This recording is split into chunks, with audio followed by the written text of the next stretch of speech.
सोलापूर अक्कलकोट महामार्गावरील रुद्देवाडी बस स्थानकाजवळ ST bus आणि मुरुमानं भरलेल्या डंपरचा भीषण अपघात झाला। हा अपघात सोमवारी दुपारी 2 वाजण्याच्या सुमारास घडला। अपघातानंतर डंपरनं पेट घेतल्यानं 2 प्रवाशांचा मृत्यू झाला। दरम्यान याबाबत पोलिसांनी सांगितलं की अक्कलकोटहून गाणगापूरकडे जाणाऱ्या बसला रुद्देवाडी बस स्थानकाजवळ मुरुमानं भरलेल्या डंपरनं समोरून धडक दिली। या धडकेत एसटी बसचं प्रचंड नुकसान झालं।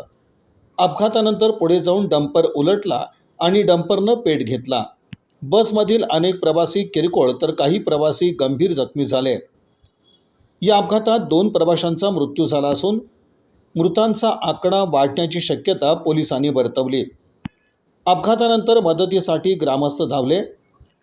दरम्यान प्रथमेश म्हेत्रे यांनी देखील त्वरित घटनास्थळी धाव घेतली आणि जखमींना तसंच मृतांना ग्रामीण रुग्णालयाकडे पाठवून देण्यात मोठं योगदान दिलं। घटनेची माहिती मिळताच पोलीस घटनास्थळी दाखल झाले। जखमींना उपचारासाठी जवळच्या रुग्णालयात दाखल करण्यात आलं आहे।